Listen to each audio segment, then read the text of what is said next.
Muy buenos días a todos y a todos los que nos acompañan.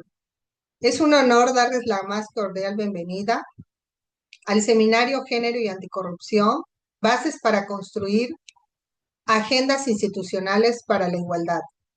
En nombre de nuestra presidenta nacional del Comité de Participación Ciudadana, Patricia Talavera Torres, quien por motivos de agenda no pudo acompañarnos, transmito sus saludos afectuosos y sus mejores deseos para el éxito de este encuentro.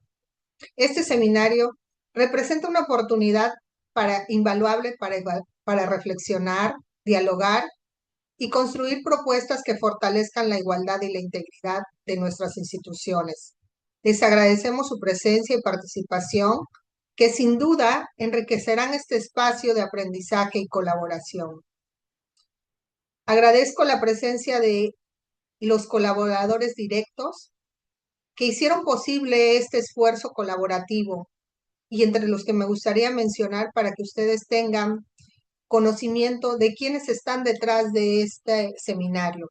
La Comisión de Género de la Red Nacional de Comités de Participación Ciudadana, el Comité de Participación Ciudadana del Sistema Nacional Anticorrupción, el Comité de Participación Social del Sistema Anticorrupción de Jalisco, el Comité de Participación Ciudadana del Sistema Anticorrupción de Campeche, Impunidad Cero y la Secretaría Ejecutiva del Sistema Nacional Anticorrupción. El día de hoy daremos inicio al módulo virtual que consta de 5 sesiones quincenales los días martes de 11 a 2 de la tarde, en el cual se encuentran inscritos 296 personas, de la sociedad civil 13 personas, instituciones de educación superior 18 personas, instituciones privadas 14, instituciones públicas 243 y otras instituciones tenemos a 8 personas. El inicio de este módulo nos da gran alegría porque es la puesta en marcha de algo que en muchas ocasiones nos preguntamos todos. ¿Por qué el género importa en la lucha anticorrupción? Y para dar inicio a este primer módulo, contamos con la presencia de la doctora Leticia López Serna, a quien le saludamos con mucho afecto, y de la cual me voy a permitir leer una breve semblanza para dar inicio. La doctora Marcela Leticia López Serna es licenciada en Derecho por la Universidad Autónoma de Aguascalientes. Es maestra en Derecho por la UNAM y es doctora en Derecho por la Universidad de Guanajuato. Realizó estancia de investigación en la Universidad de Orleans, en Francia, y ha participado y coordinado en foros de investigación jurídica nacionales e internacionales. Es especialista en Derecho de Familia, Género, Ética y Anticorrupción. Ha sido docente en diversas universidades del estado de Aguascalientes, de la Ciudad de México, de Jalisco, Colima y Michoacán. Cuenta con múltiples publicaciones como autora y coordinadora de libros, capítulos de libros y artículos académicos en revistas indexadas. Participa como gestora cultural de proyectos relacionados con los derechos humanos y el género. Ha sido servidora pública en los 3 niveles de gobierno y actualmente es miembro de los núcleos académicos de varias universidades e instituciones de gobierno, entre las que destacan la Universidad de Guanajuato y la Universidad Michoacana de San Nicolás de Hidalgo. Es comisionada del Comité de Participación Ciudadana del Sistema Estatal Anticorrupción de Aguascalientes en el periodo 22-27 y ha sido miembro del Sistema Nacional de Investigadores de CECITI, antes CONACYT, y columnista de varios medios impresos en el estado de Aguascalientes. Es miembro del consejo editorial de la revista Integrus, así como de la revista Alliance for Integrity de la Agencia de Cooperación Alemana. Es expresidenta de la Comisión de Género y actualmente secretaria de la Comisión de Política Anticorrupción, ambas comisiones de la Red Nacional de Comités de Participación Ciudadana. Actualmente es presidenta del Comité de Participación Ciudadana de Aguascalientes en el periodo 26-27. Para cederle el uso de la voz a nuestra expositora del módulo 1, la doctora Marcela, Les permito avisarles que posterior a su participación contaremos con un espacio de preguntas y respuestas para que aquellos que tengan alguna duda o quieran enriquecer los saberes, tendrán ese espacio. Pues no les quito más el tiempo y les cedo el uso de la voz a la doctora Marcela, quien nos llevará de la mano para entender por qué el género importa en la lucha anticorrupción. Adelante, Marcela.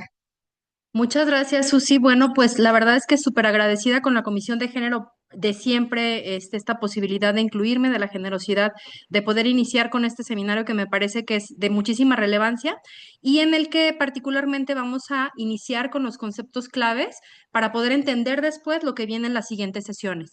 Hoy vamos a platicar precisamente de por qué el género importa en la lucha contra la corrupción, pero para efecto de eso, primero vamos a ver algunos retos en la propia conceptualización de género que van a resultar de mucha importancia. Y entonces vamos a comenzar primero por revisar qué es el sexo y qué es el género para poder hacer pues esta diferenciación. Cuando hablamos de sexo, estamos hablando de características, digamos, biológicas, naturales, que pueden advertirse desde a nivel cromosoma, ¿no? Y vamos a ver cuáles son las distinciones particulares que la biología determina entre unos y otros.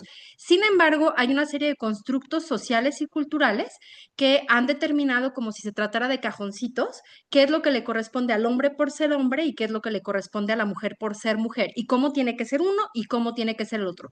Básicamente incluso por un mandato social, una exigencia que se nos hace y que incluso desde el convencionalismo social se nos va a reclamar cuando no cumplimos con alguna de esas determinaciones, ¿no? Y esto lo vemos desde pequeños con elementos, pues como la selección de los juguetes que le entregamos a uno, que le entregamos a otro, la determinación del tipo de uniformes que tiene que utilizar uno en la escuela o que tiene que utilizar el otro, las actividades para las que se le empieza a capacitar en aras de pensar que con eso va a tener que cumplir en su mandato de vida. Todo eso lo vamos a encontrar desde la perspectiva de eso, lo que se le conoce como género. Y entonces, una distinción básica entre estos dos es el sexo es algo con lo que se nace, una determinación natural, biológica, y el género es una adscripción sociocultural que hacemos nosotros como comunidad para poder decir cuáles son esas características o etiquetas que se supone que tiene que cumplir esa persona. Evidentemente, el sexo desde esa perspectiva biológica que está a nivel celular, que está a nivel de ADN, pues es algo que no se modifica. No obstante, el género, por supuesto, puede cambiar a lo largo de la vida de las personas. Entonces, desde esa perspectiva, vamos a tener que efectivamente hay unas diferencias que son palpables, que son latentes, que se pueden advertir desde que nace una persona, incluso desde en el nivel del útero, hay cosas que se pueden advertir que van a diferenciar en este nivel biológico. Por su parte, el género lo vamos construyendo de a poquito. De hecho, incluso se va modificando. Hay una investigación que me parece muy relevante a propósito, por ejemplo, de los colores, esta determinación del rosa y el azul. Dice una investigadora del tema de modas, María Guajardo, una española, que el tema de la utilización del color azul para los hombres tiene una relevancia directa con esta construcción y protección del linaje, virtud a que el manto de la Virgen es azul, se les cubría a los niños con ropa azul en aras de que estuviesen protegidos por una divinidad, porque era la forma de poder proteger este linaje familiar y que pudiera perpetuarse, ¿no? Por su parte, dice ella, y esto es muy peculiar, que en el caso de las mujeres, la utilización del rosa en realidad obedece pues a que podría haber sido cualquiera, ¿no? Morado o lo que sea, pero pues se utilizó el rosa y entonces se fue perpetuando como una práctica para distinguir a los hombres de las mujeres. En este mismo nivel encontramos otras prácticas particulares como el uso de los aretes, que también tienen esta determinación de poder hacer una distinción desde pequeños de niños y niñas en aras de poder diferenciar cuál es la adscripción genérica de este individuo o de esta niña desde pequeño, ¿no? Entonces, bueno, básicamente, como es un constructo social, pues esto puede modificarse de manera determinante. Y esto lo hemos visto incluso con la utilización de elementos particulares como los tacones, que sabemos que surgieron en realidad para la utilización de los hombres, pero que después mutaron y entonces las mujeres comenzaron a utilizarlo como parte de esta construcción de género para poder tener pues una posición desde la presentación, en el parado, distintiva, ¿no? De tal suerte que pues el género bajo estas características, dice Marta Lamas, pues son ese conjunto de prácticas, representaciones colectivas sobre eso que se supone femenino o masculino, en la forma en que cada sociedad simboliza esta diferencia sexual y fabrica ideas de lo que deben ser las mujeres y lo que deben ser los hombres, así como los roles que deben desempeñar. Esta parte de los roles hay que dejarla como subrayada porque va a ser muy importante más adelante, virtud a que en este constructo de los mandatos de lo que se nos va a exigir, de los roles que tenemos que cumplir, pues no necesariamente van a ser determinaciones volitivas por parte de cada individuo, sino como les decía, mandatos, que hasta van a traer sanciones sociales en diferentes niveles. Vamos a revisarlo un poco más adelante, pero esto es lo que va a traer un impacto muy particular. Bueno, fíjense, hay una visión sexista o biologicista también detrás de esto.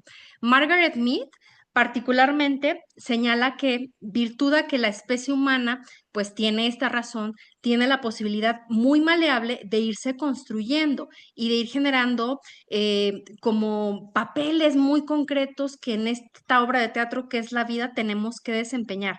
Entonces, específicamente podemos advertir que por eso hay sociedades o comunidades concretas en las que los roles o las perspectivas que se tienen de cada una de las personas, los estereotipos, van a ser distintas. Evidentemente, nosotros venimos de una tradición occidental y a esto obedece la cuestión de que precisamente, pues hasta toda la línea de progreso cultural, nosotros obedecemos a aquella misma, la visión occidental. Por eso no quiere decir que, por ejemplo, de manera previa a la colonización de América, las sociedades americanas tuvieran esta misma visión en cuanto a la construcción de los roles.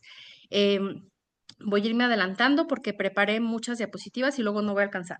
Bueno, entonces vamos a avanzar con otro concepto que se llama identidad de género. Una vez que ya sabemos que el género es este constructo social, la identidad de género vamos a utilizarla como esta adscripción a la que cada individuo siente una identidad, siente una pertenencia, siente que él, ella está llamado a ese tipo de paradigmas. Entonces es con lo que yo me identifico.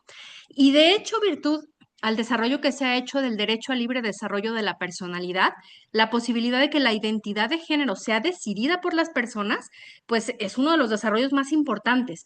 Solo hace quizá unos 15 años probablemente que se empezó a legislar en torno a la posibilidad de que se pudieran hacer cambios sexogenéricos en las actas de nacimiento o incluso modificaciones en los nombres de las personas. Anteriormente, virtud a que la identidad de género no era algo que se pensara como un derecho de las personas, sino incluso, no sé si lo saben, pero la Organización Mundial de la Salud, todavía hasta los años 90, consideró a la homosexualidad, al lesbianismo, a estas formas de la diversidad sexual como una enfermedad psiquiátrica. Entonces, eso evidentemente respalda, pues que también normativamente hablando, la ley no permitiera estas posibilidades de identidad de género diversas, atentos a la decisión de cada una de las personas. Por su parte, cuando hablamos de género, va a haber 5 cosas que van a ser muy importantes. Asignación de género, identidad de género, roles de género, división sexual del trabajo y estereotipos de género. Asignación de género es la que, pues ustedes ven ahora que están tan famosas estas develaciones de sexo, pero en realidad son de género, que ponen globos y sale rosa o sale azul y ponen todo el adorno a propósito de los clichés de estas determinaciones, de estos sesgos que culturalmente le damos al ser mujer o al ser hombre. Esa es la asignación que hacemos de género. Por su parte, la identidad es un proceso personal, es el cómo yo me identifico, es cuáles son esos signos incluso visibles que se pueden advertir en cuanto a esa identidad con esas características particulares. Los roles, por su parte, pues son las conductas o esos llamados que desde el estereotipo se espera que se tienen que cumplir. Por eso, si ustedes advierten estadísticas muy particulares que hablan de sesgos o de discriminación entre hombres y mujeres, podemos ver que, por ejemplo, en la decisión de los diferentes tipos de profesiones que pueden tener las personas, aquellas que están relacionadas con labores de cuidado, siguen siendo muy identificadas con mujeres y de hecho, este llamado social que se hace, pues impera en que siga habiendo más mujeres estudiando carreras que tienen que ver con eso, ¿no? Enfermería, educadoras de niños de kinder, ese tipo de profesiones siguen siendo muy proclives, sobre todo para las mujeres, y por su parte, para los hombres, las carreras STEM. Hasta tenemos un día que implícitamente trae como objetivo incentivar que las niñas tengan la posibilidad de conocer ese tipo de áreas y por supuesto de incentivar sus habilidades hacia ellas, porque son muy pocas todavía en comparativo con los hombres que están en ese tipo de áreas de ingeniería. Y bueno, por su parte, la división sexual del trabajo va a ser un elemento que se relaciona con lo anterior. Como hemos pensado que por naturaleza, y esto es entre comillas, porque ya vimos que no es por naturaleza, sino por una asignación cultural, que las mujeres son más buenas para las labores de cuidado, para las labores privadas y domésticas que se desarrollan en el hogar, y hemos pensado, porque en el histórico así se ha desarrollado, que los hombres son más buenos para los temas de fuerza, para los temas más intelectuales, para estar y ocupar los espacios públicos, han sido ellos quienes han ocupado precisamente ese tema de trabajo, ¿no? Por eso incluso cuando se hace señalamiento de quién es el jefe de familia, se piensa en que por la división del trabajo, el jefe de familia, que es el que ha aportado económicamente al sustento de las familias, porque es el que sale ordinariamente a los trabajos remunerados, pues es el que tiene que mandar.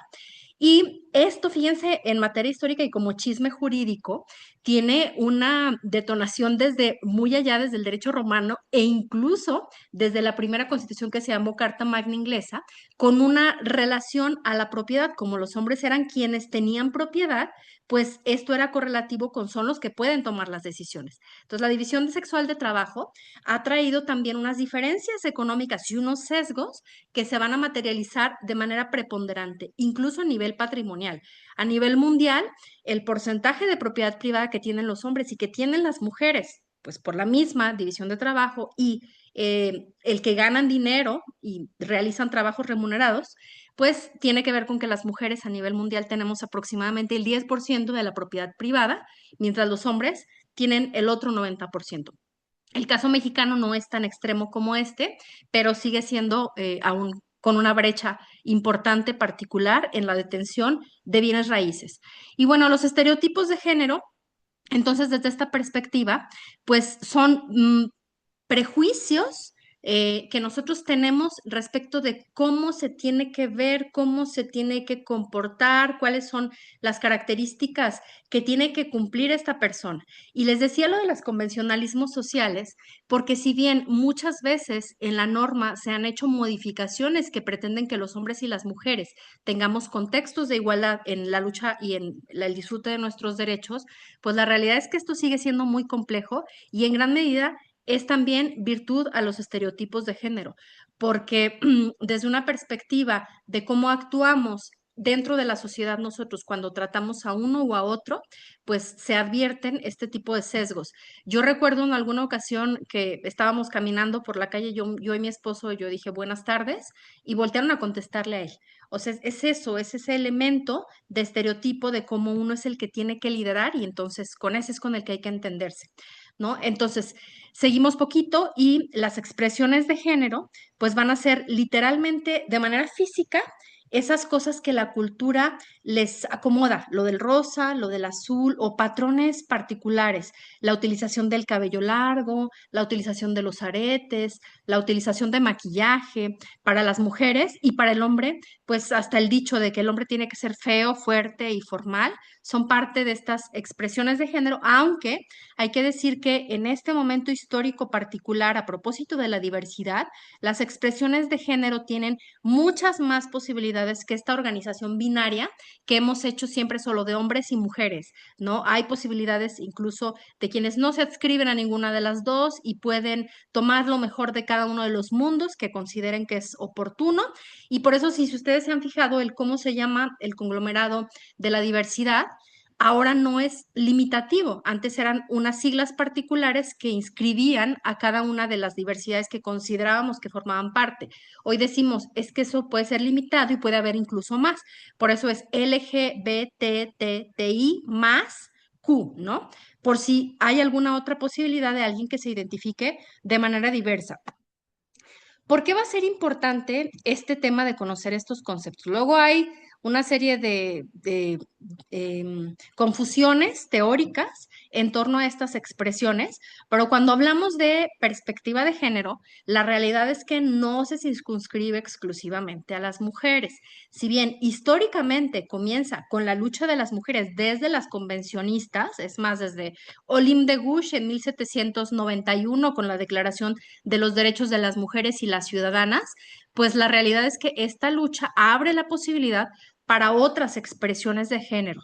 Por eso cuando se habla de esto, incluso la Suprema Corte de Justicia de la Nación ha emitido hace como 4 años su primer protocolo para juzgar con perspectiva de género y no habla solamente de las mujeres, habla también de todas las posibilidades de diversidad, porque tanto las mujeres como el resto de la comunidad de la diversidad, virtud a su adscripción genérica, van a ser más proclives a padecer discriminaciones, a padecer violencias.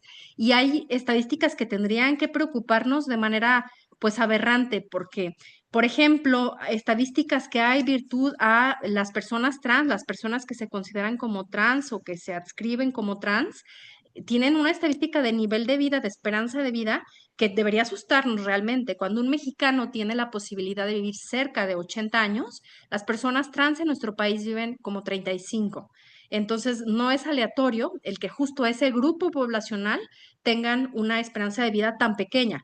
Tiene que ver con este sistema de valores, de creencias y de violencia tan preponderante que se impone hacia este tipo de personas y evidentemente pues a una serie de crímenes de odio que les sancionan por ser quienes son, por vivir la vida como ellos deciden, por tener esta adscripción genérica. Y pues la verdad es que en términos de derechos humanos, esto, como les decía, tiene que resultar escandaloso y tenemos que poner medidas particulares, por supuesto, para generar una sensibilización hacia toda la comunidad en términos de que el respeto a los derechos humanos tiene que ser irrestricto y universal, pero pues además en términos en general de la tolerancia. Todos somos parte de una misma comunidad y es muy importante tomar pues en consideración el respeto. Y ahora vamos a hablar un poco de cuáles son los escenarios en los que se reproduce este orden llamado género y por lo tanto los sesgos, las diferencias, las discriminaciones y las violencias que ocurren en él. Tenemos por su parte primero pues a la familia.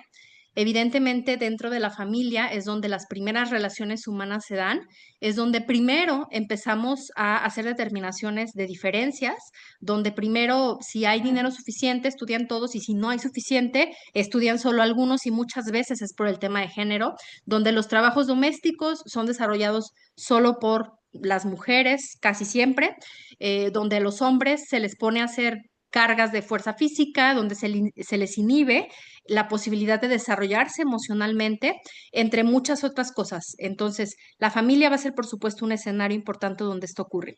La escuela y en general todas las instituciones públicas van a ser lugares en los que se va a reproducir también la cuestión del género, hasta en cosas tan simples como el tema de los baños, que parece que es algo banal, pero que en términos de disfrute de derechos humanos, en términos de dignidad, tendría que ser algo que preocupa, ¿no? El que las personas en los baños de mujeres tengan que hacer mucha más fila es una política pública no pensada para ambos, para ambas posibilidades genéricas, que tendría que incluir las necesidades específicas de uno o las necesidades específicas del otro, o incluso la posibilidad de que hubieran baños neutros, y yo agregaría hasta baños de familia, porque luego son estos problemas de va el papá con la hija y a dónde deja que se meta la niña, ¿no? Solita al baño de mujeres y se queda ahí en la inquietud. Entonces son elementos de política pública de que desde la perspectiva del problema que plantea el género, tendrían que estar siendo tomados en consideración. Tenemos por su parte también, por supuesto, en el mercado de trabajo, la cuestión de los techos de cristal se va a ver súper marcada en el mercado de trabajo.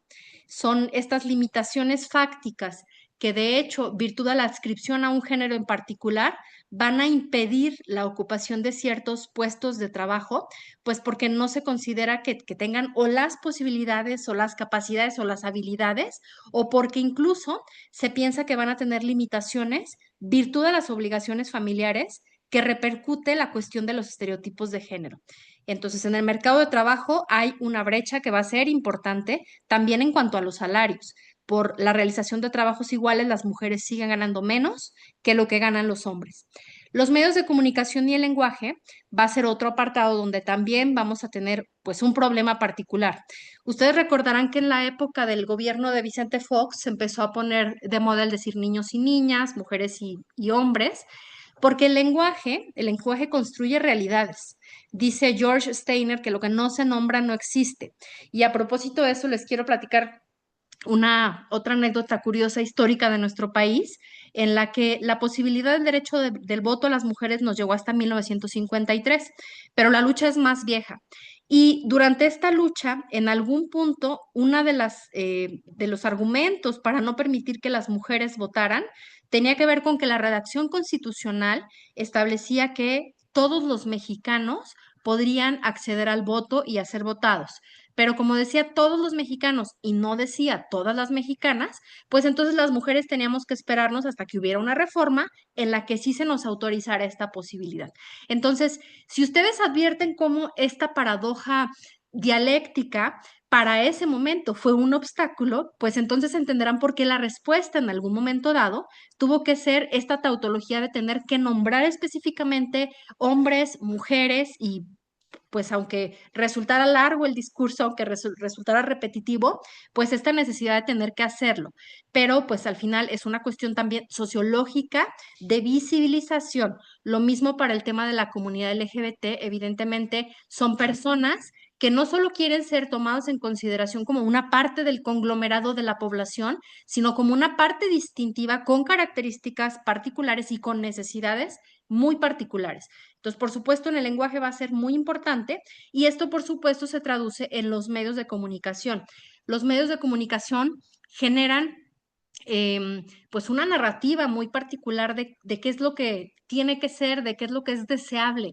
Si ustedes ven, por ejemplo, el cine de oro mexicano, se van a dar cuenta de estos estereotipos en donde lo deseable era tener a ese macho mexicano que tenía muchas mujeres, que era fuerte, que se peleaba, que la violencia era su camino, y para las mujeres, pues era esta sumisión extrema que llegaba hasta el punto de negarse a sí mismas.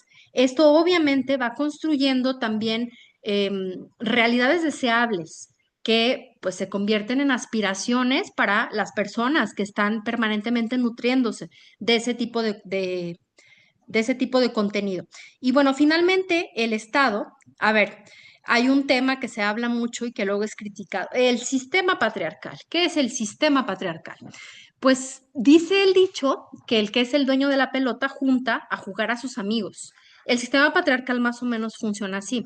Quienes primeramente desde la época de la constitución del Estado moderno, es decir, de la Revolución Francesa y hacia acá, pues evidentemente eran hombres los que estuvieron determinando cuáles eran el tipo de instituciones, las formas de gobierno, cómo íbamos a organizar los países, pero incluso cuáles iban a ser los derechos. Tan es así que precisamente la primera Declaración de Derechos Humanos se llama la Declaración de los Derechos del Hombre y del Ciudadano. Literalmente incluía solo a hombres. Por eso viene después Olympe de Gouges, a quien ya hice alusión hace un momento, y ella dice, oigan, pues como que se les olvidó la mitad de la población. Si es que los derechos humanos van a ser universales, como por qué solamente los ponen para hombres. Y entonces ella hace una declaración a posteriori a la de los derechos de los hombres y de los ciudadanos, que se llama la Declaración de Derechos de las Mujeres y las Ciudadanas. Esta declaración de Olympe de Gouges fue pues contestataria precisamente al anterior documento y lo único que consiguió pues fue que la mataran y evidentemente ser el principal y primer antecedente del feminismo y del feminismo jurídico. Después agradeceríamos mucho lo que Olimp empezó a desarrollar, pero en su momento pues no hubo un reconocimiento y contrario a eso, se le consideró como que era transgresora del orden y pues esas fueron sus consecuencias. Llegamos ahora a otro concepto que va a ser muy importante, que es el de violencia de género. ¿Qué es la violencia de género?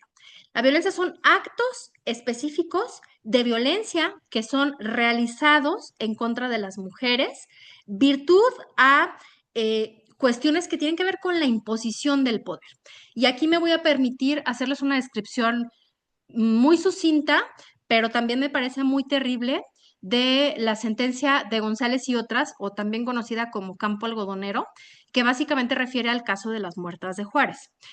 Las muertas de Juárez, que ustedes recordarán, fue sistemáticamente el asesinato de mujeres en Ciudad Juárez, en la zona maquilera, una zona pues de mucho rezago social, en donde jóvenes desaparecían un día y las mamás, las familias hacían las denuncias para poder encontrar a sus hijas y los ministerios públicos les decían, pues se debió haber ido con el novio, seguramente anda de fiesta, espérese 72 horas para poder hacer la denuncia. Pues pasaban 72 horas y más y las muchachas no aparecían.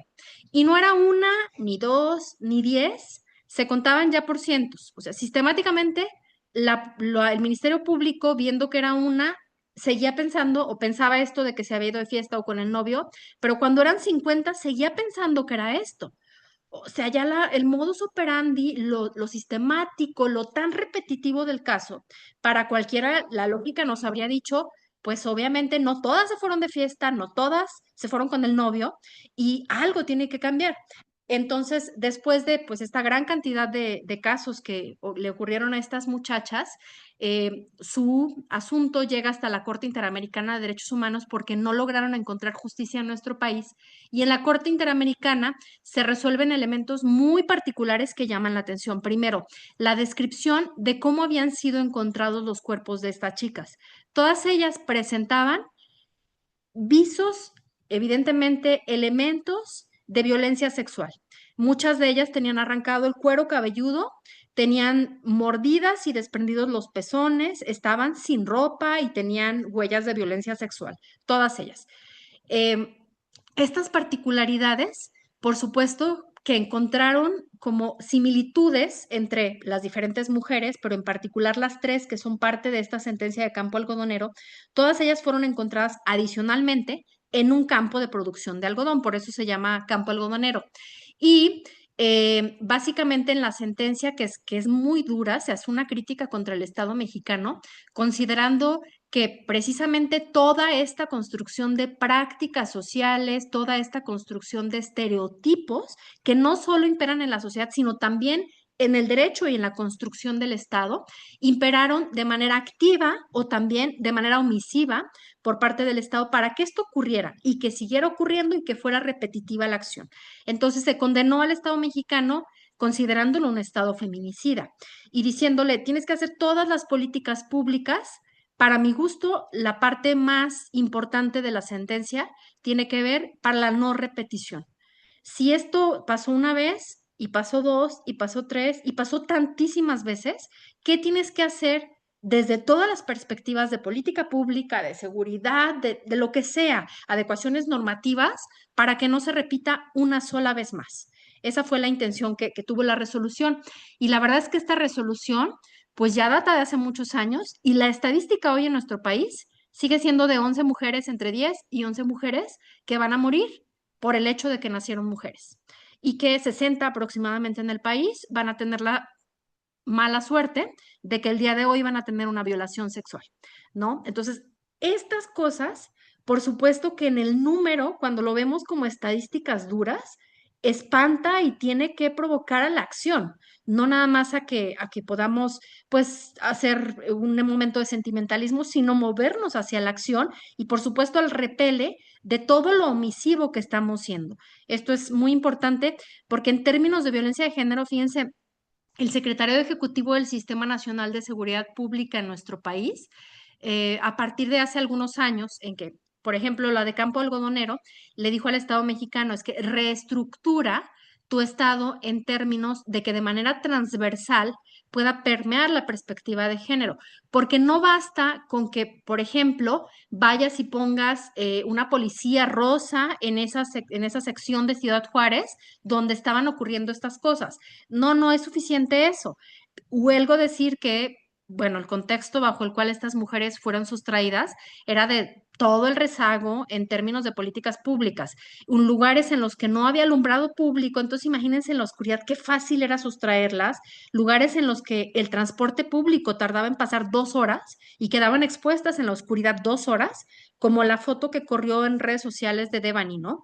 Algo así, pero sistemáticamente, donde no había rondines policiales. Y si lo sabía, quiero decirles que en este mismo caso de Campo Algodonero se advirtió la participación de policías dentro de estos actos pues las muertas de Juárez. Terrible. Pero bueno, todavía esto no es todo. Las omisiones del Estado mexicano estuvieron presentes también en el tema de la investigación de estas desapariciones. Entre otras cosas, decirles que, por ejemplo, hace como una pregunta importante, ¿por qué solo fueron 3 las de la sentencia de Campo Algodonero si las muertas fueron 100 o más, ¿no? Y básicamente una de las respuestas que también dentro de la sentencia se determinan es que hubo presiones por parte de funcionarios públicos, de ministerios públicos, de policías, hacia las familias que denunciaban para que dejaran pues las investigaciones ahí, que murieran por su propia cuenta. Y algunas de las familias incluso fueron perseguidas de tal modo que tuvieron que salir del país. Entonces, fíjense, no solo es la ausencia de justicia para las familias, sino el traer repercusiones incluso contra su propia integridad y contra su propia seguridad física. Y bueno, cuando hablamos de violencia, la verdad es que la violencia de género es intangible muchas veces porque hay cosas desde pequeñas hasta muy amplias como los feminicidios a los que estábamos haciendo alusión. Hay un iceberg de violencia que por aquí les presento. Déjenme irme. Un iceberg de violencia, este mero, que básicamente Amnistía Internacional lo que hace para que sea como más simple de poder entender cómo es este fenómeno, dice, sí es cierto que hay asesinatos, y esos asesinatos es importante llamarlos feminicidios, que es otra de las discusiones decimonónicas que en derecho hemos tenido, si hay que determinarlo pues como homicidio porque al final son personas o si hay que hacerlo de forma desindexada como feminicidio.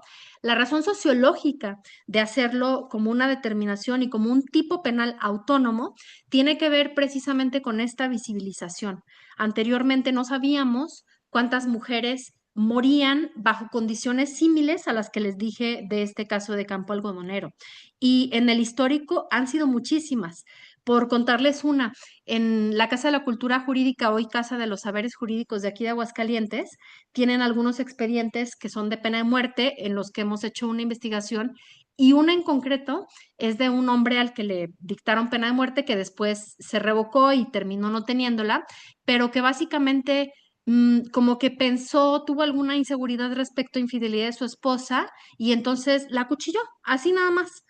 Sin antes preguntar, sin que eso además fuera una justificación, pues la acuchilló. Cosas que al final imponen esta cuestión de ¿por qué lo haces? Pues porque puedo, porque siento que el control, que forman parte de mi propiedad. Y esto también tiene un antecedente en materia de derecho. En el derecho romano, las familias eran consideradas como unas domus piramidales en las que el hombre, el pater familias, el padre de familia, se ubicaba arriba. Y él podía hacer lo que quisiera y tomar las determinaciones que quisiera sobre cualquiera que estuviera dentro de su domus, su mujer, sus hijos, sus esclavos en aquel entonces, lo que fuera, ¿no? Y un poco se viene trasminando como esta intención de posesión bajo la cual pues se puede hacer todo. Pero fíjense, algo que se me hace bien interesante de este iceberg de la violencia es que Amnistía Internacional dice es que no están desvinculadas. Todas las violencias, todos los actos de violencia de género, desde los más chiquitos, que pueden empezar con micromachismos como callar a la mujer para explicarlo el hombre porque él lo sabe mejor o sentarse en un espacio más grande con las piernas abiertas sin la necesidad de hacerlo y tener apretadas a las mujeres por este sentado que tenemos que tener de ser pues muy contraídas, son elementos muy pequeños pero que al final van creciendo. A propósito de lo que les decía hace ratito de los uniformes escolares, hay un estudio que es bien interesante a propósito de la ocupación de los patios escolares, del espacio en los patios escolares. Y este estudio dice que las niñas, pues obviamente traen falda, tienen que estarse pues más sentaditas, no pueden andar subiéndose a los árboles o a lo mejor echando maromas por el tipo de uniforme que tienen, pero que los niños traen su pantalón, traen short, es más factible que puedan desarrollar otro tipo de actividades de más movimiento. Y entonces es como aproximadamente 70-30 la ocupación del espacio de recreación en las escuelas, de los patios de escuela. Entonces son cosas chiquitas que van creciendo y que al final del día van, pues dice el derecho, el que puede lo más, puede lo menos. Aquí va creciendo al revés. Si puedo lo menos, pues voy buscando posibilidades mayores de posesión del espacio público, de posesión de las decisiones, y esto va generando pues que, por ejemplo, no haya ningún feminicida que previamente no haya realizado alguna otra de estas acciones, ¿no? Vamos a encontrar pues que hay una escalada en la violencia de género. Y es importante hablar también de las diferencias o las diferentes tipificaciones que hay de violencia de género, porque tenemos pues desde las más comunes como justo la violencia feminicida, la violencia sexual, tenemos la violencia física, golpes, tenemos la violencia patrimonial, que tiene que ver con esta cuestión de, pues vamos a comprar la casa, pero la vamos a poner solo a mi nombre, o solo hay un coche, ese lo voy a usar yo, o elementos de ese tipo que tienen que ver con una determinación del patrimonio, de posesión del patrimonio, de manera diferenciada, generando, pues evidentemente, muestras de poder. En lo que hace a la violencia económica, es esta imposibilidad o de tentación de todo el dinero que se tiene en la economía familiar y pues esto deja sin poderse mover a muchas de las mujeres. De lo que hablábamos hace ratito de la división sexual del trabajo, pues deriva en sus primeras fases y hasta durante muchos años, porque esto ha tardado en modificarse y todavía tenemos encomiendas pendientes, pero la cosa de que las mujeres trabajen en casa y que no haya una valoración económica de esos trabajos de cuidado, desencadena, por supuesto, una violencia económica, porque las mujeres pues quedan constreñidas a ese espacio. No es factible que puedan salir por ejemplo, si hubiese violencia de otro tipo, pues salir a rentar en otro lugar, porque al final, pues no tienen con qué. No, nunca hubo una valoración económica de sus trabajos y si bien tenemos una encomienda pendiente desde las políticas públicas para que haya pues esta posibilidad de descargar ciertos trabajos y que las mujeres puedan salir al mercado económico, o simplemente pues puedan tener la posibilidad de no tener todo el día la carga de estos labores que son incesantes y que pues por supuesto no tienen a veces ni siquiera una valoración emocional de reconocimiento y causan burnout en muchas de las mujeres. Pero bueno, a propósito de esta cuestión de las labores de cuidado en materia de derecho, sí ha habido algunos reconocimientos como la cuestión de la pensión compensatoria. En su momento cuando Rosario Robles estuvo al frente del gobierno de la Ciudad de México, mandó algunas propuestas de reforma a el legislativo de la Ciudad de México y una de ellas tenía que ver con esta creación de pensión compensatoria, en que aun y cuando estén casados por separación de bienes, si hay una separación, se hace la determinación de que lo que se haya ganado durante la unión tiene la posibilidad de que hasta por un 50% se le reconozca patrimonialmente a quien desarrolló preponderantemente labores de cuidado y labores domésticas. Bueno, ese es el contexto que tenemos en términos de violencia en nuestro país. Las brechas, solo me regreso un poquito para platicarles números muy precisos. ¿Qué brechas subsisten en este momento en nuestro país? En materia laboral e ingresos, las mujeres enfrentan una disparidad salarial del 34 al 35%. Esto es, por cada peso que gana un hombre, las mujeres ganan 66 o 65%. 65 centavos por cada peso que gana un hombre, ¿no?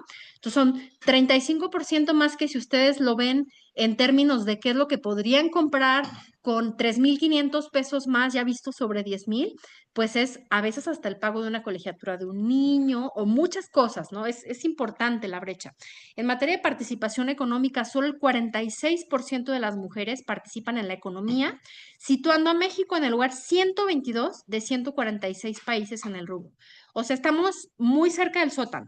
De 146 somos el 122. Dice, fíjense, y esto en la generalidad, Antonio Guterres de la ONU, que atentos a las políticas públicas y a las acciones afirmativas que se están realizando, estamos en el sendero de que en 150 años alcancemos la igualdad sustantiva. En México ya ha habido muchas leyes que presuponen la igualdad, pero la realidad es esta. Entonces, ahora por lo que estamos luchando, pues es cómo le hacemos para que en acciones prácticas, para que desde lo concreto, estas cifras se puedan revertir y podamos hablar de igualdad sustantiva. Pues entonces vienen estas políticas de acciones afirmativas que entre otros rubros, pues han conseguido, por ejemplo, paridades en el Congreso, ¿no? Ahorita todavía, pues con esta obligatoriedad, y entonces vienen las réplicas, pero ¿por cuánto tiempo va a ser así? ¿Pero por qué no llegan por capacidad? Bueno, es que tenemos un rezago en términos educativos, en términos de posibilidades ocupacionales, que es importantísimo. Todo el resto de las otras violencias no nos han permitido de manera adecuada, pues tener los mismos niveles de posgrado que los hombres, tener los mismos niveles gerenciales en los trabajos que los hombres. Y entonces eso, pues hay que intentar igualarlo desde alguna perspectiva. Justo de eso va estas acciones afirmativas. Son acciones artificiales que vamos a imprimir desde el gobierno para poder dar el empujoncito que hace falta para que en esta contienda realmente haya igualdad. Si nosotros pensamos que abrir concursos públicos para la ocupación de una plaza de juez o lo que sea, pues lo más justo es que entren por capacidad y ver sus currículums, pues entonces estamos olvidando todo lo que es contextualmente diverso entre los distintos candidatos. Por ejemplo, a propósito de lo que les decía ahorita de educación superior, la CECITI, entonces CONACYT, hizo algunas estadísticas de cuántas mujeres estudiaban maestría y cuántas mujeres estudiaban hombres. Y hasta licenciatura parecía ser que ahí vamos en la paridad, pero ya en posgrado esto era muy diferente, porque son momentos en la vida de las personas en los que se supone que estamos llamados pues al tema, si es que quieres reproducirte, pues al tema reproductivo, y la maternidad va a ser otro de esos elementos que va a generar un cisma diferenciador que va a frenar este desarrollo profesional y también educativo en las personas, ¿no? Por la cuestión de los estereotipos otra vez, pues quién tiene que cuidar al bebé si nace, quién tiene que encargarse de llevarlo al kinder, de recogerlo, de ir a las juntas, a los festivales, es esa particularidad. Bueno, por su parte, en violencia y discriminación, el 60% de las mujeres mayores de 15 años han vivido violencia. Y se me hace que se queda chica esta cifra porque fíjense que la ENDIRE ha señalado que, por ejemplo, hay más violencia en el contexto urbano que en el rural, pero luego hace una observancia particular en torno a que las mujeres del ámbito rural probablemente tienen menos sensibilización o menos conocimiento de lo que es violencia. Y entonces puede ser que el reporte o que al contestar a los diferentes cuestionamientos, pues tenga un sesgo de que ellas no advierten como violencia elementos que en la práctica sí lo son. Y por su parte, en lo que hace a pobreza, el 37% de las mujeres viven en situaciones de pobreza y 9 de cada 10, sobre todo mujeres indígenas, se encuentran en esta situación. Este número va a ser bien relevante porque en materia de derechos humanos, hay un concepto que va a ser muy importante. Resulta que hay sujetos que por su característica intrínseca de lo que son, van a estar mayormente expuestos a poder padecer violencia, a poder padecer discriminación. La Suprema Corte de Justicia ha considerado a esto, lo ha llamado como categorías sospechosas. Si nosotros vemos que una persona indígena está en una relación jurídica, pues tengo que poner como una alerta, tengo que poner los ojos más vivos, porque probablemente vaya a tener un sesgo de discriminación, como pasa cuando vamos y queremos siempre regatearles los precios o que pensamos que tienen una condición de ignorancia particular, entonces mucha gente abusa, como pasó también con muchos ejidatarios en algún momento con la venta de sus terrenos a precios risibles, ¿no? Esas categorías sospechosas que exponen, que ponen bajo el contexto social en condiciones de mayor abuso a ciertas personas, van a ser de esos que vamos a tomar en consideración, pero luego va a haber individuos que no solo tienen una de esas categorías, sino que les intercruzan varias. O sea, imagínense el supuesto de una mujer indígena, anciana y con discapacidad. Se queda en el final de la pobreza de derechos humanos, va a estar hasta la cola de poder acceder a todas las prerrogativas humanas que en teoría tendría que tener. Entonces, cuando hay estas interseccionalidades, hay que tener una consideración todavía más particular para poder advertirlas y para poder cuidarlas desde la política pública. Fíjense, en la carga de tiempo las mujeres dedican 1.3 veces más tiempo a el tema de trabajo no remunerado, a las cuestiones del hogar, al lavado, a la crianza, al cuidado de los hijos, al trabajo doméstico y por supuesto, pues eso normalmente pensamos como que pues te toca, ¿no? No es algo que después vaya a tener alguna compensación. Y ya hablamos de un montón de contexto, pero ¿esto qué tiene que ver con la cuestión de la corrupción? A ver, constitucionalmente, un Estado no tiene razón de ser si no es virtud al cumplimiento de ciertas potestades, de ciertos derechos. Los estados todos, el que ustedes quieran, estados constitucionales, se crean con el nacimiento de una constitución. Y las constituciones tienen dos partes siempre, ¿no? Una parte dogmática que establece el enunciamiento de todos los derechos humanos a los que tendríamos que tener acceso en términos de universalidad, en términos de interdependencia, en términos de progresividad. Todas estas características se supone que son propias de los derechos humanos. Pero luego viene otra parte que se llama dogmática que se llama orgánica en las constituciones. Esta parte orgánica lo que hace es decirnos, a ver, sí están bien padres todos esos potestados, todos esos buenos deseos, pero ¿cómo le vamos a hacer para que ocurran? ¿Qué le toca a quién hacer para que todo eso tenga una materialización en la realidad?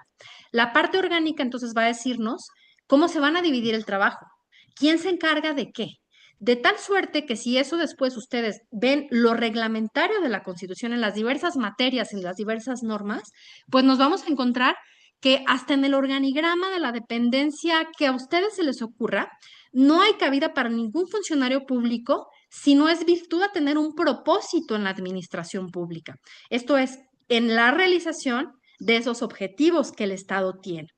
Eh, el Banco Interamericano ha conceptuado la corrupción como la cooptación de lo público en beneficio de lo privado, como esta posibilidad que precisamente por el abuso del poder, quienes están dentro del gobierno hacen uso de esos recursos que tendrían que ser para obedecer y para cumplimentar con el bien común, con que todos ustedes puedan del artículo primero al 29 tener el disfrute de todas esas garantías, de todas esas prerrogativas, de todos esos derechos humanos. Sin embargo, muchas veces precisamente, pues ya sea por el abuso de los recursos y la cooptación en beneficio de unos cuantos, pues tenemos casos tan desagradables y tan aberrantes que hemos visto en nuestro país, pues como por ejemplo César Duarte y la inyección de agua a los niños que en lugar de ponerles quimioterapia, por ahorrarse unos pesos, estaban inyectándoles de agua, ¿no? O casos de puentes que se han caído, o la línea 12 del metro,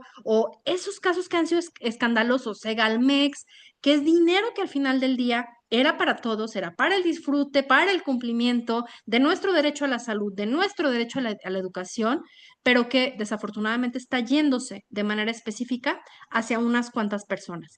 Y por otro lado, este abuso de los recursos, fíjense que en la ley no hay una concepción específica de lo que es corrupción. Decimos está el Banco Interamericano porque la ley no tiene ninguna.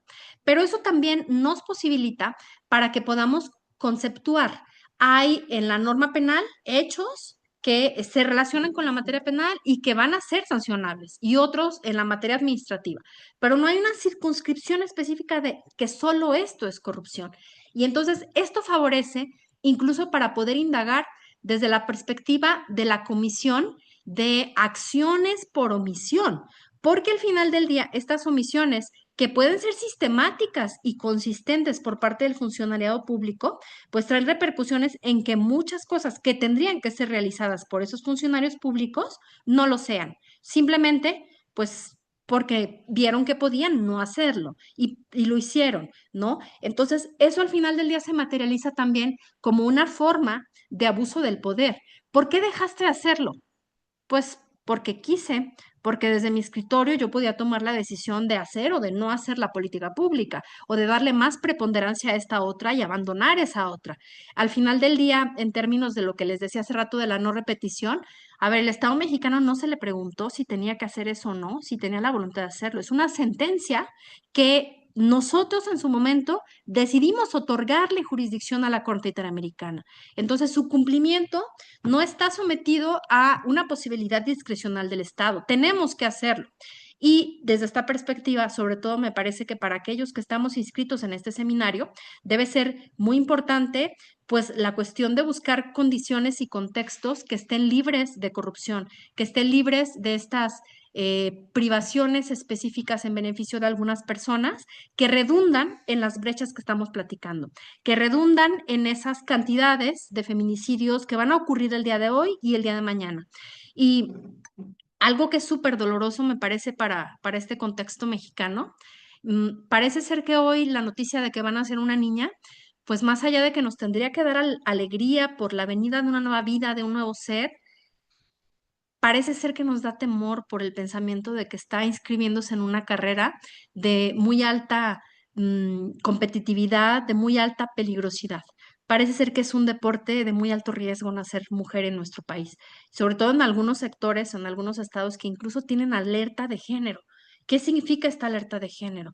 Pues básicamente, si ustedes lo advierten como política pública, la estadística se ha salido tanto de control que es difícil hasta para el Estado en los términos de sus alcances, de sus posibilidades, salvaguardar la integridad de esas mujeres. Esto debe preocuparnos y debe preocuparnos muchísimo desde los organismos preocupados por el combate a la corrupción, porque esto pone en tela de juicio y nos pone sobre la mesa que el combate a la corrupción no puede ocurrir bajo una sola perspectiva, pensando que todos los sujetos que son víctimas de corrupción tienen las mismas características y las mismas posibilidades para defenderse. Cuando se trata de mujeres, la exposición a poder ser víctimas de corrupción se acrecienta de manera determinante precisamente porque este contexto del resto de las violencias, del resto de las discriminaciones que de por sí ya tenemos, pues nos expone a que tengamos la posibilidad incluso a veces de ser agentes activos en la comisión de actos de corrupción.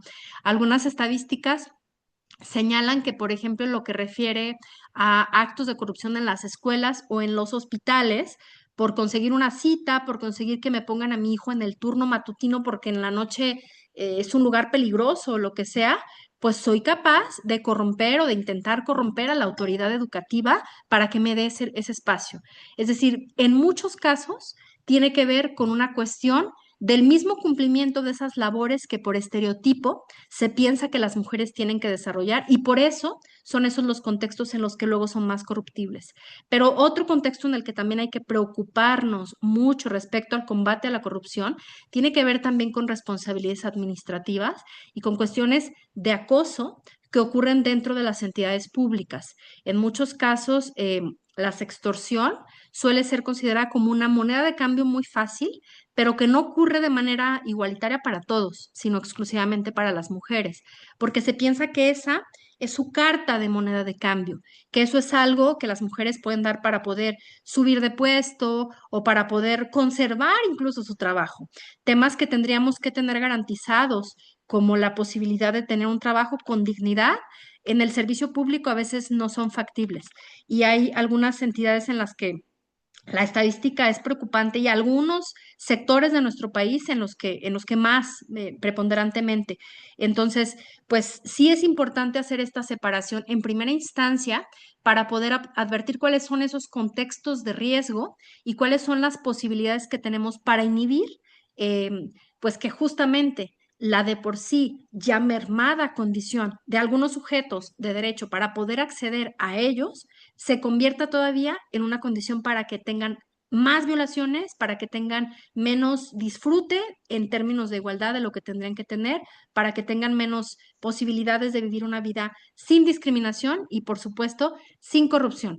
Me fui a toda velocidad porque intenté hacer un conglomerado y cerrar a tiempo a las 12 por respeto de sus tiempos, pero si hubiera alguna duda o pregunta, yo me puedo quedar a contestarlas y hasta que ustedes lo consideren así.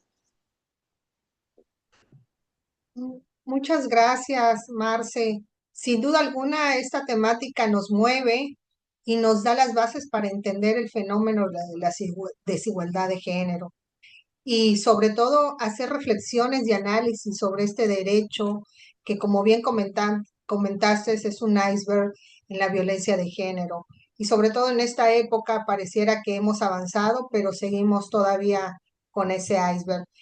Y sobre todo el motivo de este módulo es para reflexionar y hacer acciones sobre el género en la lucha anticorrupción. Esto nos va a permitir que podamos tener las bases para construir agendas institucionales para la igualdad. Entonces, cedemos este espacio para si alguien quiere hacer alguna pregunta. Hay muchos comentarios en el chat que nos encantaría poder leerlos, pero van a estar guardados para los que quieran hacer uso de su voz. Tenemos este espacio. Si alguien quiere hacer uso de la voz, por favor, levantar la mano o escribir su pregunta.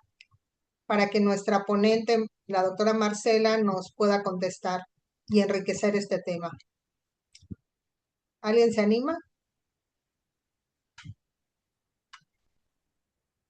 Pues Marce, creo que todo estuvo súper claro.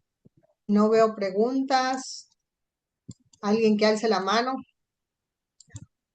Si me Recuerden que en el permites, seminario estimada vamos a ir Susi, avanzando. Ahí está, tenemos aquí.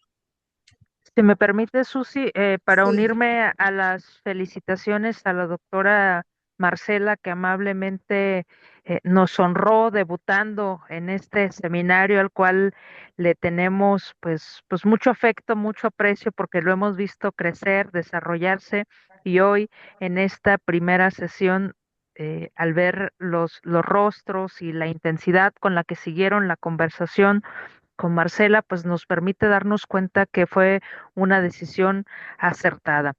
Doy un pequeño comercial. Aprovecho para decirles que en el chat del Zoom se está dejando un link a un grupo de seminario que se abrió especialmente para ustedes, para que puedan tener en tiempo y forma toda la información respecto de quién va a ser nuestra siguiente ponente, poderles ahí en ese formato más amable. Hacerles llegar las ligas Zoom, y si acaso hay alguna persona que por em, diversas circunstancias no pudo conectarse, yo les invitaría para que le indicaran que también, si es su deseo, se una al grupo de chat para que pueda conocer en tiempo y forma pues todos los datos que les permitirán conectarse en la próxima sesión. Muchísimas gracias, Susi. Muchísimas gracias. Un fuerte abrazo hasta Aguascalientes, Marce. Gracias. gracias. Gracias, Neira. Mira, tenemos la mano alzada, Marce, de Claudia. ¿Le pueden, habilitar el micrófono, por favor? Adelante, Claudia Olivares. Gracias. Yo tengo una duda, en cuestiones en estos temas, hablando de las afirmaciones, de las acciones afirmativas, perdón, y de la eliminación de las barreras y estos techos de cristal. Cuando se llega a esa igualdad entre hombres y mujeres o entre los géneros, hay un límite o hasta dónde se dice ya tenemos esa igualdad o se puede superar y quedarse los hombres en desigualdad o cuáles es las directrices para decir ya llegamos a esa igualdad. Gracias. Qué buena pregunta, muchas gracias, Claudia. A ver, las acciones afirmativas, fíjense que tienen una correlación, las que hasta este momento se han realizado, que no solamente son en beneficio de las mujeres, porque, por ejemplo, en materia electoral, hoy contamos con cuotas para las personas de la diversidad, para las personas de etnias indígenas, para las personas, ¿qué dije ya? De la comunidad LGBT nos faltan. La, la consagración de estas acciones afirmativas tiene que ver con el porcentaje poblacional. En el INEGI dice que somos cerca de 52% de mujeres. Atentos a ello, pues tendríamos que considerar que nos deberían tocar en término, por ejemplo, de los curules legislativos, pues 52%. Hasta este momento estamos en 50, ¿no? Es paridad, mitad de hombres, mitad de mujeres, aunque somos 52% de mujeres. Las acciones afirmativas nunca se han pensado como permanentes. Siempre traen per se la idea de que van a ser momentáneas. ¿Durante cuánto tiempo? Pues eso depende de cuánto queramos tardarnos en el desarrollo comunitario, en el desarrollo social, en términos de entender que todos tenemos acceso a los derechos, que todos tenemos la posibilidad de disfrutar de manera igualitaria de todo. Cuando la comunidad trans, les decía ahorita que mueren a los 35, dejen de morir a los 35 y mueran a los casi 80, igual que nosotros, pues ya no tendremos que protegerlos igual. Cuando nosotros mismos seamos quienes elijamos a candidatas mujeres porque consideramos que sí son capaces, no basados en el prejuicio de que las mujeres tienen que quedarse en el ámbito privado y los hombres ir al público, pues ya no necesitaremos tener la imposición de una cuota, que de pronto hemos visto luego también la desvirtuación virtud a ella, ¿no? Recordarán esta figura de las Juanitas, en donde ponían a mujeres, pero ponían a hombres como suplentes y las hacían renunciar para que subiera el hombre. Pues hemos tenido que reforzar todavía las acciones afirmativas porque se les ha podido o se les ha buscado dar la vuelta. Entonces, ahora si es candidata mujer, pues la suplente también es mujer. Y entonces, a ver, pues ya no hay cómo hacerle, vamos sesgando, vamos cerrando este tipo de posibilidades. Lo mismo va a ser para cualquier acción afirmativa de grupos en específico, cuando ya no se necesiten porque estemos lo suficientemente conscientes de que esas personas tienen los mismos derechos que nosotros, pues ya no necesitarán ser artificiales. Por eso les decía desde la descripción de las acciones afirmativas, son artificios que hacemos desde la administración pública para, si se imaginan ustedes una balanza, pues es como desde el gobierno le ponemos un pesito más a este lado que pesa menos para ayudarlo a que se iguale. Cuando ya no sea necesario y pesen igual, por la misma visión que tenemos y retroalimentación que tenemos de esta necesidad de igualdad, de que entre todos salvaguardemos esas posibilidades de derechos para todos, pues en ese momento ya no se van a requerir. Ya no vamos a ocupar policías rosas porque vas a poder caminar por la calle y no cambiarte de banqueta por el temor de que el señor que viene cerca te diga algo o que te vaya a manosear, cuando ya no se ocupen los vagones rosas, porque aunque me suba en cualquier otro, pues no voy a tener el temor de estas inyecciones que últimamente se decían para dormir a mujeres en el metro de la Ciudad de México, pues ya no ocupar el vagón rosa. Pero mientras pasa esto, pues la acción sigue perdurando. Creo que volviste a alzar la manita. ¿Y qué pasa ahora con este tema que está, no sé si lo han escuchado, de personas que se identifican como Terians? O sea, es algo también que es parte de los LGBT y más, o ya están rebasando el límite de la libre identidad. Esa por una parte. Y otra, decías de la muerte de los trans que mueren muy jóvenes, que hasta que no, puedan ellos vivir a los 80 años, desconozco las causas de las muertes, no sé si por cuestiones de represalias, de odio, este, o sea, si el gobierno emite políticas públicas y elimina estas brechas en la legislación, pero ¿qué pasa si la sociedad, cómo o cómo esas políticas públicas van a entrar en la cultura de la sociedad? O sea, ahí creo que es un tema muy, muy radicado porque, como lo hemos dicho, pues traemos una cultura que hay que desaprender y volver a aprender, pero hay personas, que de verdad, pues son muy cerradas en sus estereotipos, en el género. Aparte, tenemos una sociedad fracturada, hay personas enfermas, hay personas, violadores sexuales, homicidas. O sea, ¿qué pasa en ese punto? Gracias. Muchas gracias. Bueno, nos vamos por partes. Primero, lo que hace al tema de los Terian. A ver, yo no sé si eso tenga que ver con una adscripción sexual o simplemente sea una determinación de identidad. Al final del día, cuando hablamos de libre desarrollo de la personalidad, la concepción de libre desarrollo de la personalidad es tú y solo tú como individuo tienes la posibilidad de decidir qué quieres ser y cuál es el proyecto de vida y cómo te quieres identificar y cuáles son el tipo de relaciones que quieres tener y cómo te quieres llamar. El único requisito que el derecho marca como una transgresión a este libre desarrollo de la personalidad, pues es el que hay una vulneración de un tercero. Pero si se quieren disfrazar de perros, que me parece que eso es la moda de los Terian, pues al final del día es una expresión de su libertad.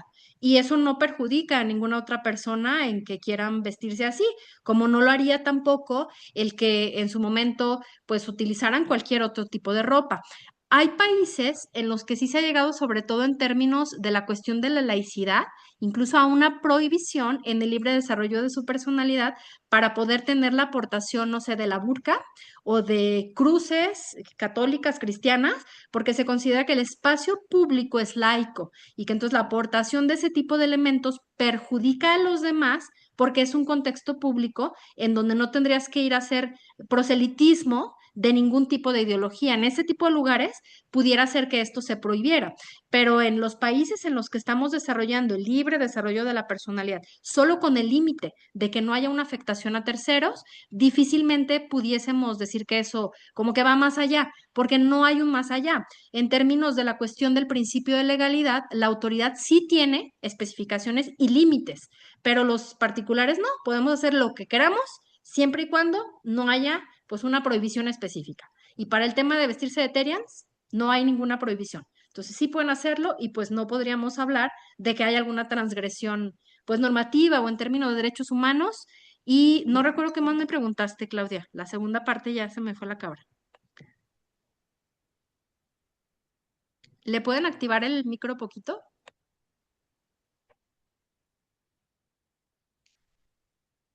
Ah, ya me acordé. La cuestión cultural. Sí, ya me acordé. La cuestión Y cultural. los de las muertes de los trans, no sé a qué se deba, qué factores ellos mueran más jóvenes, y que dices que cuando ellos mueran a los 90 años como una persona, este, pues no sé cómo lo dijiste para no decir normal, para no decir que son anormales, ahí que, o sea, ¿cuáles son los factores de que ellos fallezcan a esa edad? No sé si porque los son, hay homicidios o enfermedades, o si son causas ajenas o son causas que la sociedad al repudiarlos les causa eso.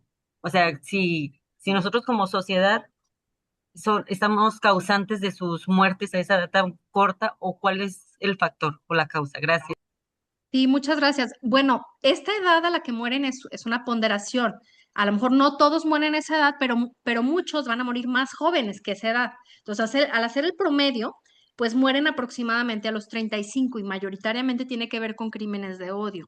No sé si ustedes recordarán este video que además se hizo muy viral y ahí veíamos un poco de lo retorcido de pronto de esta sociedad contemporánea en donde nos hemos acostumbrado a ser personas que ven, a ser observadores, a ser testigos, pero no tener una acción. Esta era una persona trans en Colombia a quien lo golpearon hasta romperle las piernas y lo lanzaron a un río. Y todavía después de lanzarlo al río, él no estaba muerto, pero se pusieron a grabarlo. Y entonces está el video de cómo todos lo están viendo y nadie lo saca. Ella tenía las piernas rotas, entonces no podía salir per se, terminó ahogándose.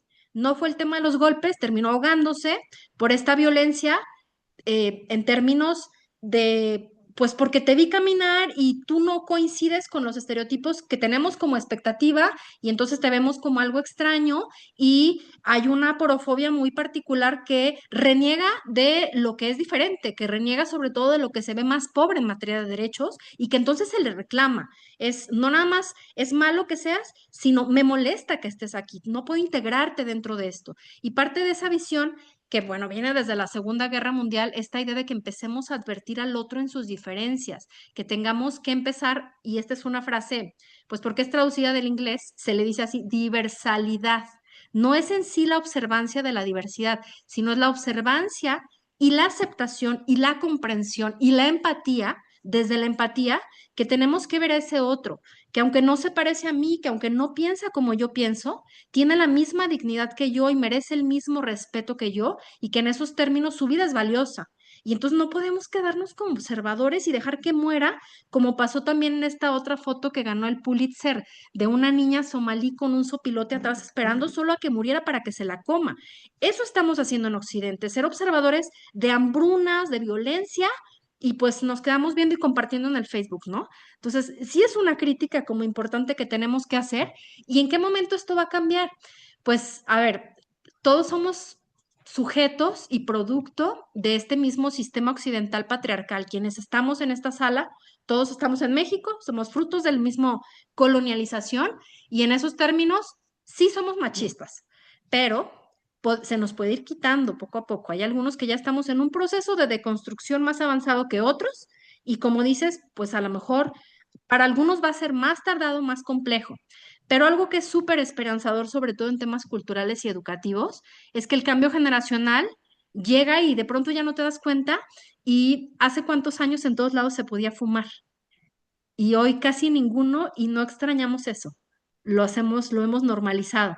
Entonces, pues esta visión de derechos humanos que sea más incluyente, que sea pues más respetuosa del derecho de los demás, más tolerante y más protectiva, sobre todo de quienes están en grupos en condiciones de vulnerabilidad, pues creo que vamos avanzando poco a poquito. Hoy tenemos más derechos que los que tuvieron nuestras mamás y nuestras mamás tuvieron más que los de nuestras abuelas y esperamos que este seminario facilite que nuestras hijas tengan más que los que tenemos hoy nosotros.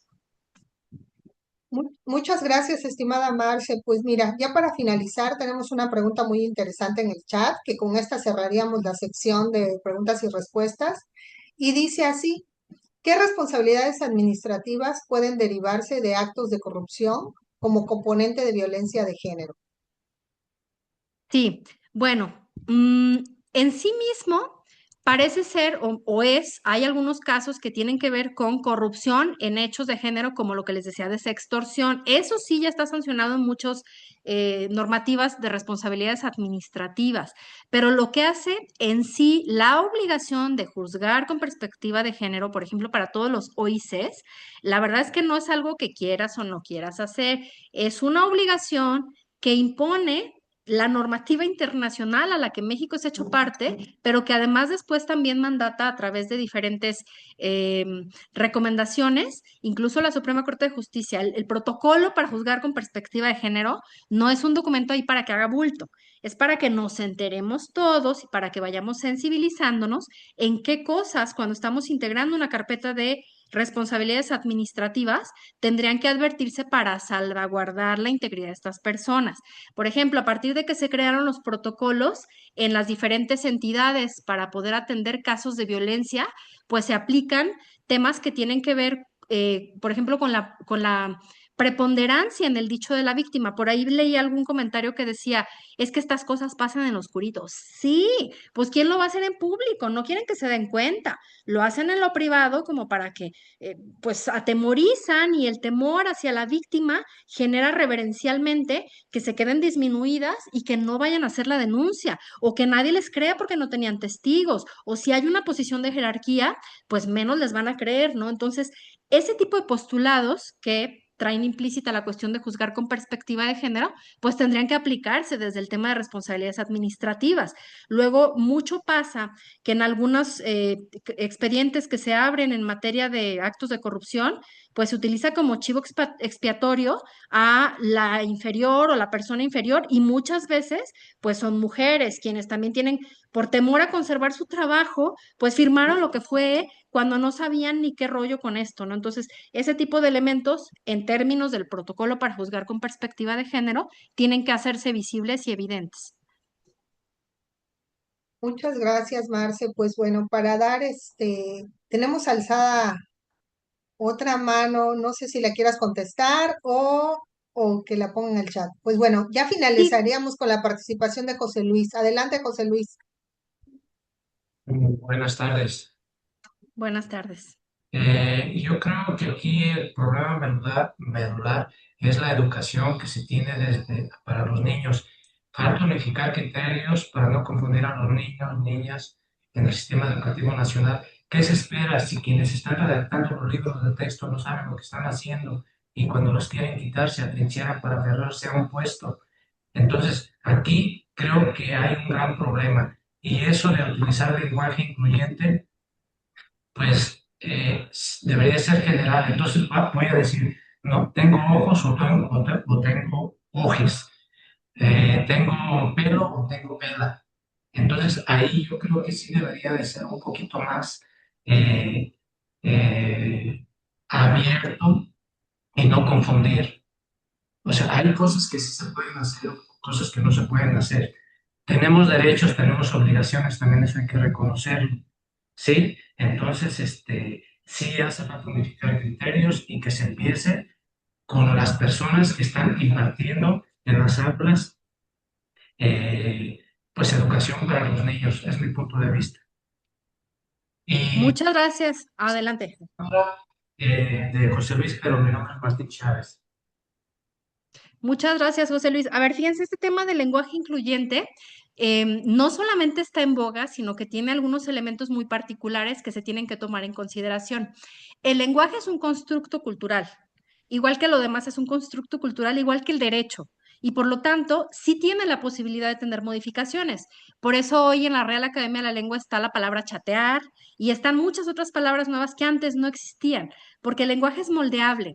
Básicamente lo que propone el lenguaje incluyente, pues es que no sea virtud a esta manera de comunicarnos que inicien las exclusiones. Ya les decía lo que pasó en el caso electoral de México. Son nimiedades desde esa perspectiva, pero es el acostumbrarnos a ser parte, es el acostumbrarnos en general socialmente a que tienen la misma preponderancia hombres y mujeres, a tomar en cuenta su participación y, por supuesto, pues a regresarles en términos de prerrogativas sociales, de derechos humanos, estas posibilidades.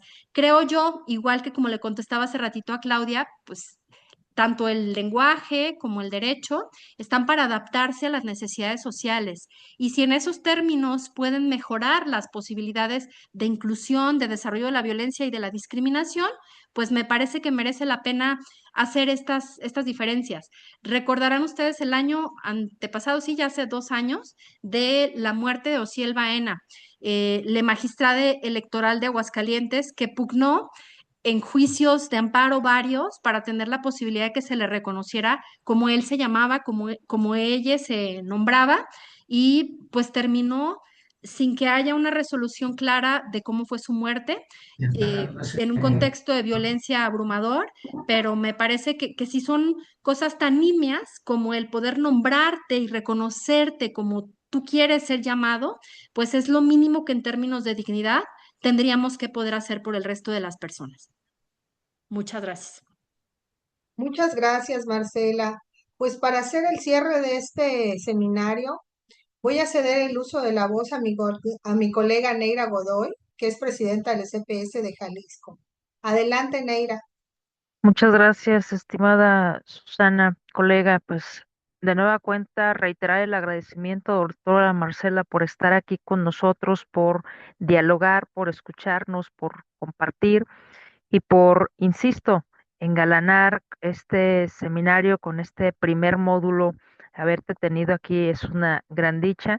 Tenemos un reconocimiento muy sentido, una constancia de participación que fue diseñado por el equipo, que lo tenemos aquí en pantalla, e insisto, se emite con todo el aprecio, el cariño. No podemos obviar que este ejercicio que se realiza es pro bono. ¿Qué significa? Que no hay un pago que las entidades organizadoras realicemos a las personas que amablemente dictan su conferencia. Entonces, pues doblemente gracias, estimada Marcela, por tu valiosa participación como ponente en la mesa por qué el género importa y la lucha contra la corrupción, por supuesto, en el marco del seminario titulado Género y Anticorrupción, Bases para Construir Agendas Institucionales para la Igualdad, fechado con el día de hoy, 17 de febrero 2026. Tengo el honor de firmar este documento, al igual que la doctora Patricia y mi colega, la doctora Susana, que está aquí con nosotros.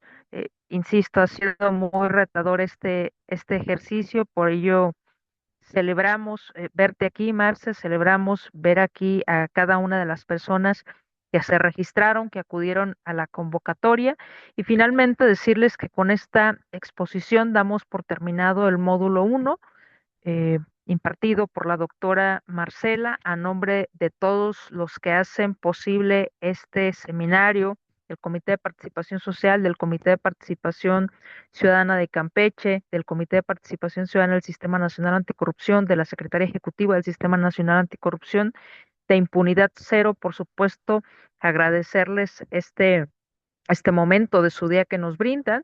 También de igual manera a todo el equipo que hace posible este ejercicio, a Catalina, a Ivette, Marta, Sara, Tere, Claudia, que está detrás de controles, y por supuesto a las presidencias referidas por su participación en este módulo, sin el cual no habría sido posible desarrollarlos. Y finalmente decirles que recuerden que nos vemos el siguiente martes 3 de marzo en punto de las 11 horas, hora centro, ojo ahí, con el módulo 2 titulado La corrupción que nos atraviesa, efectos de la impunidad en la vida de las mujeres. Este será un módulo muy especial que se impartirá por parte de una de las colegas de Impunidad Cero. Recuerden que la asistencia es muy importante para que puedan garantizar sus constancias. Reiterarles que se dejó en el grupo de chat el canal de difusión y para dar en tiempo y forma notificaciones. Reitero, si conocen a alguien que se inscribió en el seminario y de pronto no ven su rostro por aquí, no ven su avatar, pues recordarle que le vemos el próximo martes 3 de marzo y que se integre al grupo de chat para que pueda recibir toda la información al respecto. Asimismo, informarles que esta sesión pues está siendo grabada y en próximas fechas se habrá de subir al canal de YouTube para que también tengan oportunidad de hacer un refresh de los contenidos y de la rica discusión y debate que se llevó el día de hoy a cargo de la maestra Marcela y con la digna conducción que realizó la colega Susana Moguel. Mi parte es cuanto, estimada Susi, te regreso los micrófonos. Tienes tu micro cerrado. Muchísimas gracias, estimada Neira, estimada Marcela, estimados todos los participantes que nos acompañaron el día de hoy. Les agradecemos su presencia y nos vemos en la próxima emisión del seminario. Muchas gracias y muy bonita tarde. Gracias, hasta luego.